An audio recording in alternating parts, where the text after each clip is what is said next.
Hello, everybody. This is Jimmy, and you're reading with Jimmy.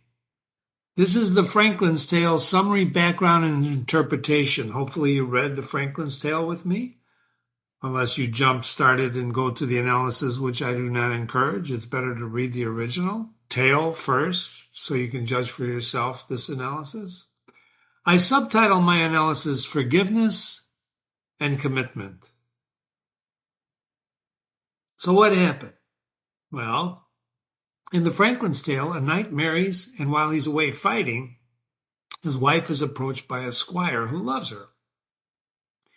She makes a promise to give herself to the squire if something that she believes is impossible becomes possible, happens. Her husband comes home, and the impossible appears to have happened, and now she's caught between her word, her promise, and her vows to her husband. So now what? Well, that's the Franklin's Tale. You've got Arveragus, the knight husband, Dorigen, the wife, Aurelius, the squire, and then a mysterious magician who makes the impossible possible. But what is this tale really about? Well, if you read it with Jimmy, Jimmy believes it's about forgiveness and commitment, and also the thin line between reality and illusion. You make a promise on what you believe to be true, and then reality steps in. Isn't that what happens? This tale is about forgiveness. Here's why I say that. Each major character in the tale offers forgiveness or releases someone from an obligation, which is the same thing as forgiveness. Arveragus tells Dorigen to keep her promise to Aurelius. In other words, you promised them that you would sleep with them, do it, which would be devastating to himself, but he believes honor demands she keep her word. Keeping your word in those days meant something, maybe not so much now. Aurelius, upon hearing Dorigen's internal struggle and Arveragus' response, in other words, she tells him that her husband said, okay, I'll sleep with you, releases her from the promise. And then the magician finally releases Aurelius from the payment for the illusion, because the magician actually made the rocks disappear, if you read the tale with me, showing generosity beyond the bounds of a business transaction. So the wife, Dorigen, is not releasing anybody. Others are releasing her. And what they're releasing her from is the very chain reaction that she puts in motion when she makes that promise to Aurelius. She's the moral trigger. She's the root cause of all the events in this story. But she's not a villain. Who's the villain? Can you name the villain? Is there a villain in this story?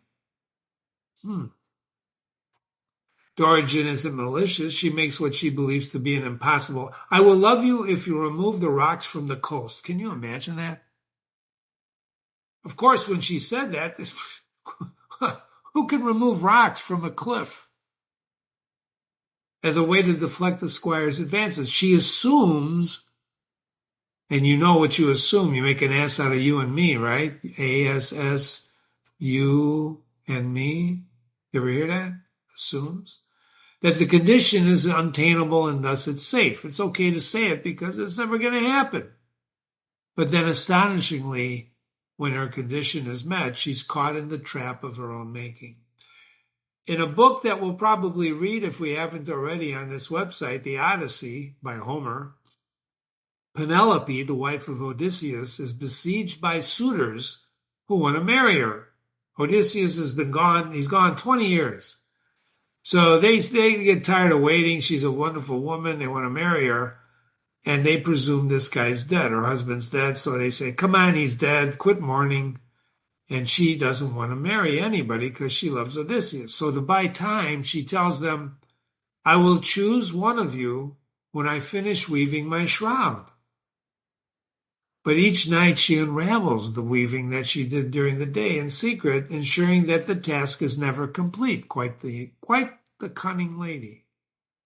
This stalls for a long time, right, for her to remain unmarried until A servant betrays her secret, and then the suitors grow impatient. They start making demands.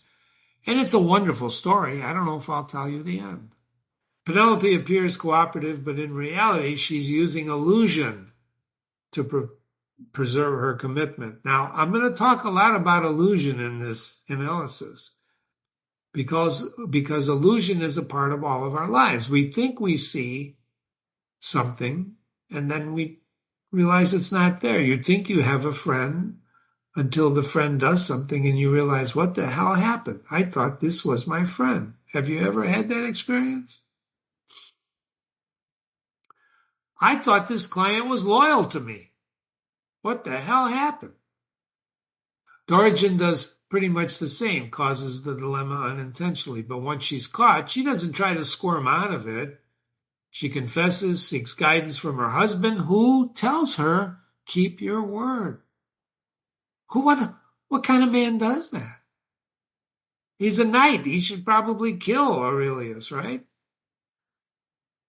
The grace that she shows in how she responds, once that problem surfaces, is really unbelievable. So what do you do when reality strikes you? What do? Do you cry, oh my God, this sucks? Or do you face it head on? Do you show grace? What began as a light flirtation with impossible condition becomes a chain of moral decisions. Ladies and gentlemen, the chain of moral decisions happens every day in our lives, every day. You may not think you're making a decision to set off a chain of moral decisions, but you are. You just got to get used to looking for it and seeing it. The tale offers a moral world where the noble path is one prioritized with dignity and compassion, unlike other tales, which we'll talk about. It also highlights what happens when you make a decision without thinking things through. I always tell my staff at business, when I do business, think things through. In other words, run what-if scenarios. So she made the promise, I'll make love to you if you can make the rocks from the cliff go away. It sounds like an innocent thing, right? Well, I mean, who the hell can make rocks go away from a cliff? Unless you're a magician and you give the illusion of it. And then they look like they're away, but they're really not away. Now what? In other tales, it's not so honest. For example, the Miller's Tale, Nicholas tricks the gullible carpenter into sleeping in tubs that they prepare for a fake flood so he can sleep with the carpenter's wife.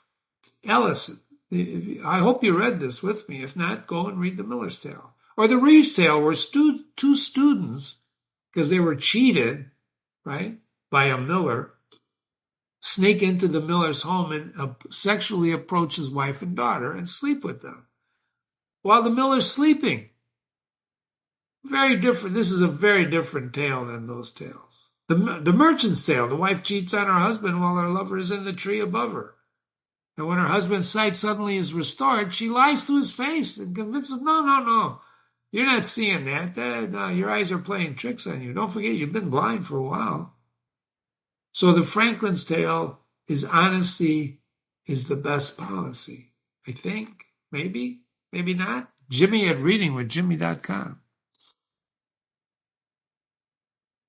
The role of illusion. The magician didn't really remove the rocks, but it's real enough to force Dorigen into her crisis because the rocks are gone. This is a difference that I've talked about in some analysis throughout my website, the difference between seeming to be and is. Is, you are a good boy. You seem to be a good boy. You see the difference in those words? You are or you seem. Which one? Do you seem to be truthful and honest? Or are you honest and truthful? There's a big difference. Big difference, if you haven't guessed it. So the rocks are kind of a metaphor, the illusion we build on what's possible, or actually anything we believe that's to be true. For example, you believe you have a friend for years, and then suddenly you find out you've been used, that the friend has been playing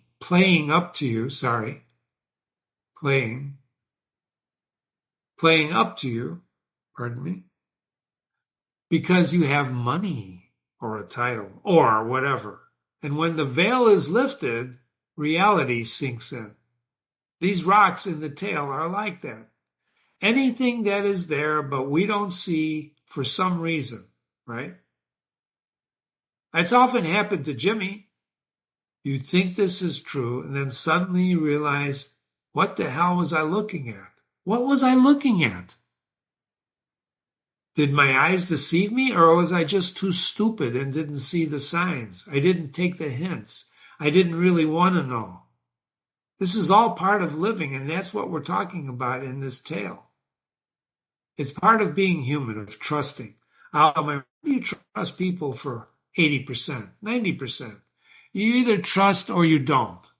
People often talk about the gray area. I remember we had an employee who used to have great discussions on the gray area. Jim, life isn't black and white. No, it's not yes or no. It's not like digital.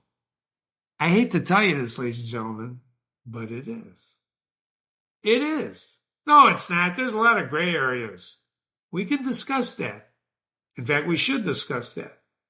Because in this case, for example, there's a lot of outcomes to this moral dilemma that she found herself in. Like I said, the husband could have killed the guy. He's a knight. You could say, that's not going to happen under my watch. And he's a squire. The knight is over the squire, and he could just say, get the hell out of Dodge. So who, besides, would believe that you could really remove natural things like rocks? So once she saw the rocks is gone, why did she believe that to be true? Why did she believe that to be true? Why didn't she challenge her own eyesight? Is this true? Can this be true? How do you move rocks? It's the how is that possible argument that always seems to throw us off, isn't it?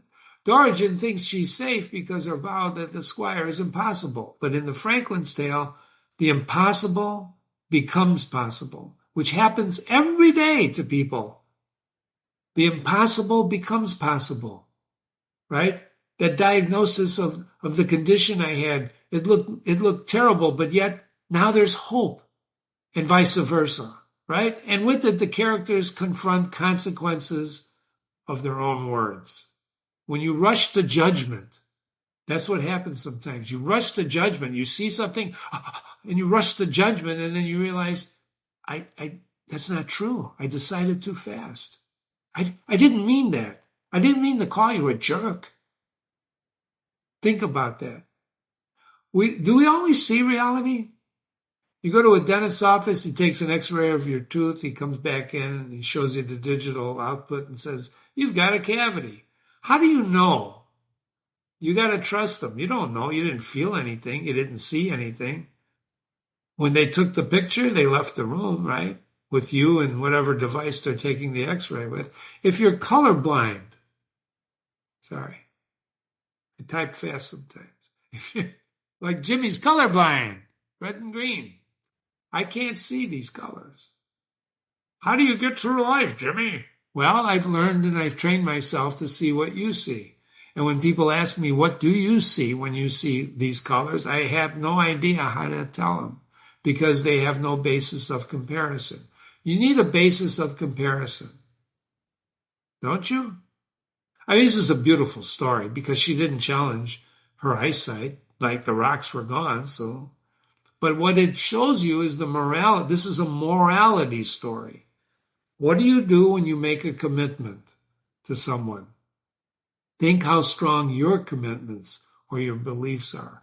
Do you just drop your beliefs when it's convenient? Nobody's going to see me when I do this. Do you just drop your beliefs when it's convenient? Or do you stick to your guns no matter what? If you speak up, you could get fired. Do you speak up or do you hold your tongue? What happens? We should always be careful what we promise, don't you think? So, commitment, vows, and the nature of freedom. Jimmy loves talking about freedom. Dorigen's promise seems trivial when she makes it, but the promise becomes greater than her. It's a moral. becomes a moral decision. Well, Jimmy, it's not true because the rocks were not really removed. It's bullshit. Yes. Yes. But that's not the point. She believed them to be gone. She believed they were gone. Okay? You act on things that you believe to be true until you find out they're not true. If she really realized that this was a magician's trick, this would have been a different story. And feel free to rewrite the story yourself. Do people get fooled like this in the modern age of technology that we live in today? Of course they do. Bernie Madoff comes to mind. That guy was a magician of bullshit, right? Look how many people, and look at today. That other guy with the, I forgot his name now, with the crypto stuff. He had that funny name and funny hair. He got thrown into prison. People want to believe the rocks are not there. They really want to believe in BS sometimes. That's why you got to be careful what you believe, especially when you make a promise, a commitment. For example, think about a photograph capturing a moment in time. This is a great example. Jimmy thought of this. You take a picture with your iPhone, right? You snap that shutter snaps, boom, digital picture. The minute you took that picture, the moment, the nanosecond you took that picture, right? That's reality. You just took the picture and it's no longer there. It's no longer real. It's changed. What do you mean, Jimmy? It's still there. I took a picture of the tree. It's still there. No, the tree's still there, but the moment is gone. That moment is gone. The reality is gone. You can look all you want. You're not going to see anything like that in reality. But when you look at the picture, it's a representation of reality. I don't want to get into the Plato discussion about what is real and what is not in this, but you have to think about that. Look at the picture of yourself from years ago. Can that be me? Have you ever looked at an old picture of yourself? Arnold Schwarzenegger, in his streaming videos about his life, said, I looked in the mirror one day and said, I can't do the accent. I looked in the mirror one day and said, at what I saw. Because he was aging. He was aging. It's a great video. I don't know. It doesn't matter what you think of Arnold Schwarzenegger. You should expose yourself to these things, right? Jean-Paul Sartre, great French writer, wrote, well, not a great writer, but a good writer, wrote a book called Nausea. And it's about someone to try to understand past, present, and future. He's taking notes and he's writing an autobiography of a marquis, right? And as he's writing, he starts writing. The marquis got up, he's writing these notes. And then he starts thinking about what he's writing. So he writes the marquis, and then the ink isn't dry yet, and it's in the past because he was writing it. And then he's about to write the word was, and he's writing that, but that's in the future. But he's writing in the present. You see how screwy it can get? Past, present, future. What is the now? What is now? You're listening to me now. What does that mean? Well, it's now. Well, Jimmy, I could rewind this and listen to you again if I wanted to. Of course you can, because it's a tape, right? It's a video. It's on YouTube or it's on my website. But what is now? Now. You can see from these examples, when we try to understand reality, it's a moment. And Heraclitus, the great Greek philosopher, says, all things are flowing. If you read Marcus Aurelius on my website, you can't put your foot in the same place twice in a river. The river is ever flowing. You step in a river, you can never, ever step in the same place again because the river is moving. Do you understand how complex reality is? That's part of the Franklin's, tale larger point. Nobility isn't inherited or static. It's demonstrated through actions. Actions speak louder than words. The knight didn't have to act like he did. Dorigen didn't have to act like she did. Aurelius didn't have to act like he did. Actions reveal character. You have to decide when you read this tale, what's reality? Do you know your own reality? Do you believe that, people love you, hate you? Do you love anybody? What is real, right? Those are weird words. I'm free. I can do anything I want. No, you can't. You cannot think about anything you don't know. So that's wrong. You can't think about anything you want, right? And you can't stop going to the toilet. You have to go, right? You're not physically free. We're all limited. We're all going to die. Where is true freedom felt? Where do you feel? Have you ever examined that word? What is the reality of the word freedom? It's on the moral plane, morally. Moral. Well, Jeremy, I don't want to get into good and bad. That's relative. That's relative. It really depends on your point of view. Okay. But you could still talk about it, because if you think this is good and this is bad, and you do good or you do bad, it's your universe, it's your reality, right? What's the Untouchables movie? You brought a knife to a gunfight, right? Arveragus and Dorigen begin with a vow of respect and freedom. The marriage is unusual because they agree they're going to be equal. We talked about this in other tales. But he asks her to obey him in public to preserve his honor. The balance is immediately tested when her vow to Aurelius threatens the vow. The tale wrestles with what it means to make a commitment. What does that mean when you make a commitment? So do you drop that commitment when it's convenient for you? Or do you keep your commitments no matter what? No matter what. Jimmy's example, all I know is the girl is dead. There was a movie on PBS many, many years ago about King Ethelred, one of the English kings, and he had a kind of like a psycho son. Son was a little psycho. So he goes to the neighboring, kingdom, and he says, the king's got a nice daughter. Let's arrange a marriage with my son. So he brings the girl over. I think it was from Norway or one of the adjacent countries to England at the time. And the son kills the girl. He kills the girl.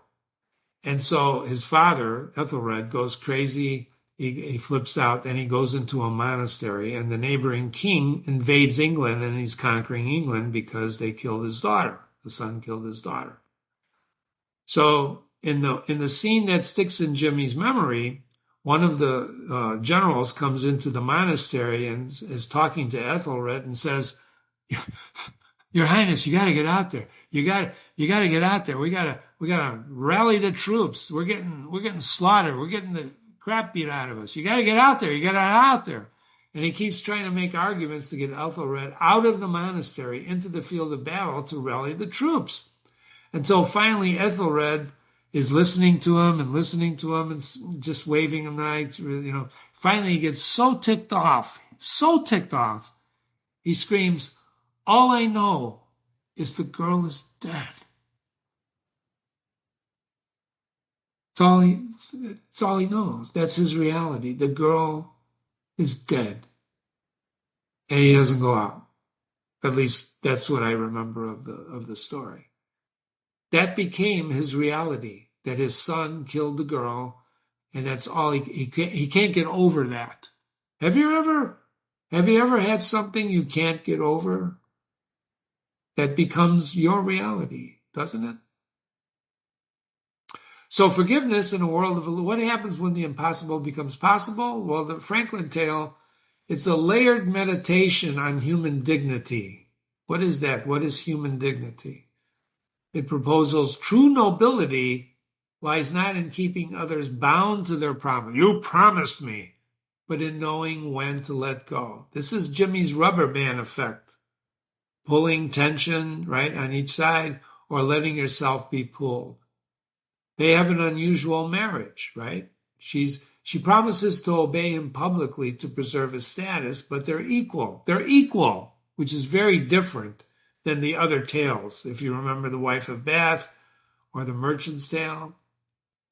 Her rash vow to Aurelius, made in jest or desperation. I don't know why she said that. Maybe to keep the guy off, right? Get out of here.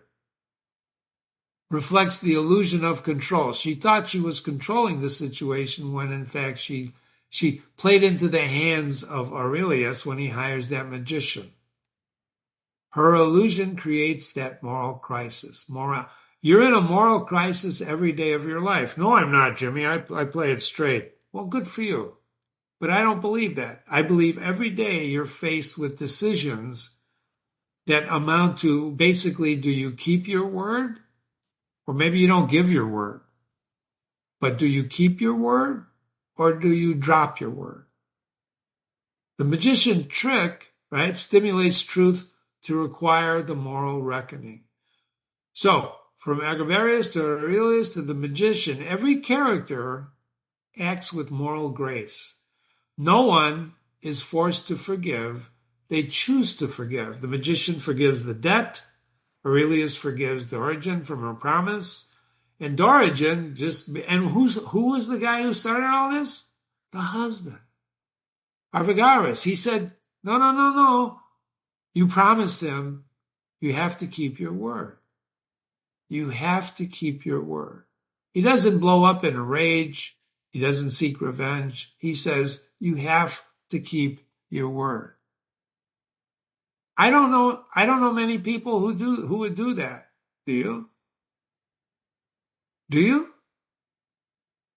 He's inflamed with desire, blah, blah, blah. His passion takes over. Passion is a dangerous thing.